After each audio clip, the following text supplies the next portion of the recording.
So you want to try and exhibit power and control, of course, over a serial killer whose whole MO is about power and control. Yeah. And you think you could do that? Yeah, hell yeah, I can do that. Let him know who's the boss. And get him to talk to you? Absolutely. You mean I've done it before. And get him. And you know I've done it before. Well, you've done what you think you've done before, but we'll see if you got into the mind of a serial killer or if a serial killer got into your mind.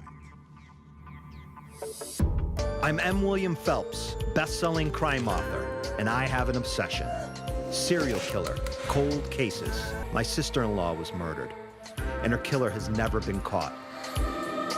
Gilgo Beach. People come here to have fun in the sun.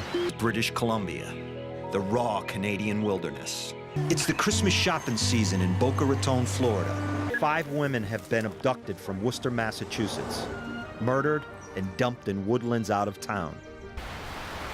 People come here to have fun in the sun. The surf, fresh air, green meadows, clear streams. Horse farms, cow farms. This beautiful river, opulence and wealth. Sun, surf, shopping, retirement. Parachuting or water skiing or mountain climbing. They come here to fish. My God, do I wish I was here to fish. I feel far from the troubles and dangers of the big city. But lately, it's become the devil's playground.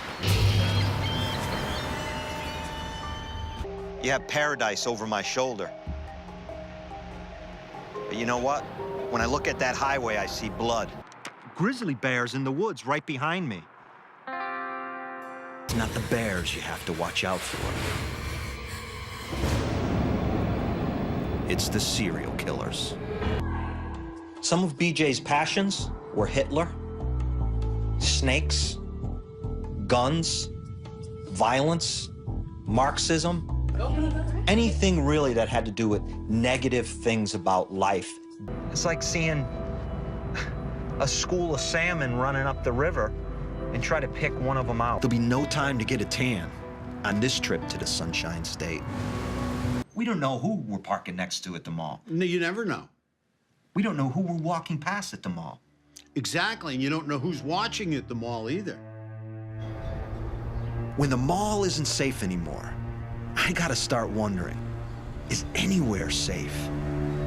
You go to a mall to shop, not to be abducted. There you go. For a serial killer, a shopping mall is like a Garden of Eden. I'm not walking through a back alley somewhere, or on a lonely stretch of highway, or running through the woods at night. I'm walking through a shopping mall parking lot. This case is colder than a New England winter. When you first heard Ray, tell me what you're feeling. It was not good. My feelings was just, we lost another child. Even 35 years later, the memory is unbearable. You've got that right, Kelly. There's mile after mile to soak up out here on Highway 16. Mile after mile after mile. The information is what's important here. I understand. He's a piece of garbage. We call the shots with this animal here, okay? Not him. Years. Tell me what you've learned about Jane's murder. I was told first that she was stabbed. And I thought, okay, she walked in the door and somebody stabbed her, you know. But I wanted her to suffer the least pain. And I thought, if that's what happened, thank God she didn't know what happened. But then I found out she was also strangled, and I thought, she suffered. I'd take a ride from anybody. There's no bus, no subway. There's just the thumb. We've got what? Anywhere from 18 to 40, 45 murders.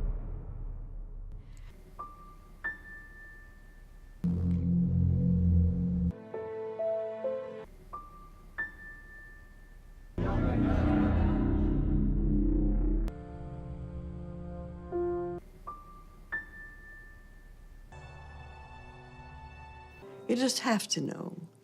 It's so unfair not to. Is that how a killer on the Highway of Tears feels? Is lined up and spaced exactly on a table for the vehicle that he's working You have a lot of dead women. They're all sex workers. With Bodies were practically destroyed. Did the elements get her? our guy, the Long Island serial killer, is too organized, he's too structured. Our children are garbage. If you change the name, you just described Ted Bundy, too. I mean, he was charming, good-looking, you know, he... Also, I probably described you, too, didn't I?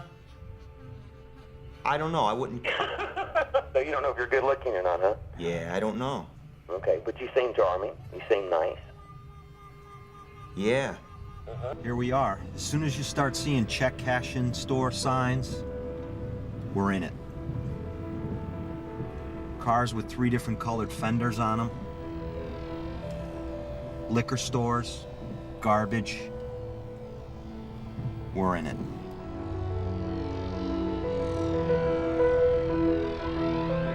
Someone just doesn't begin killing with 7-year-olds.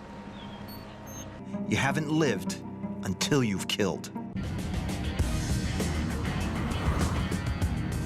I need to get word out that I'm reigniting the case.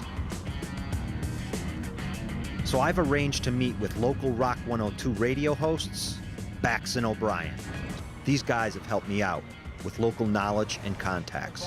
Bax and O'Brien are, you know, almost like the Laurel and Hardy of radio. One is short and fat. Cut. One is tall and skinny. And they have faces for radio. I mean, you guys know that my sister-in-law was murdered in Hartford. Originally, we thought by a serial killer. She was 5 months pregnant, right? And everybody has that person in their family or that person they know that is just a pain in the ass and causes trouble and just, they can't get it out of their own way. They can't help themselves.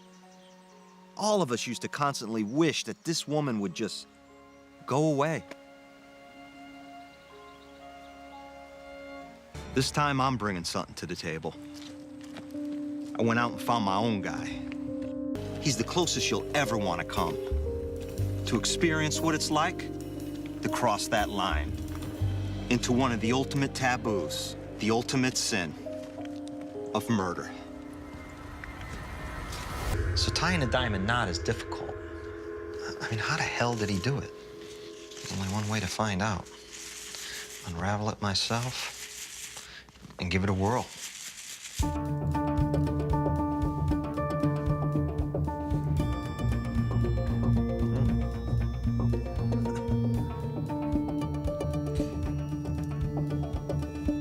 That's not it.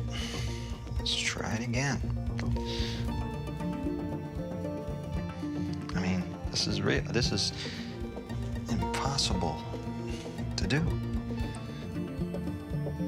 I'm thinking that this guy had to tie this knot or learn this knot to throw law enforcement off.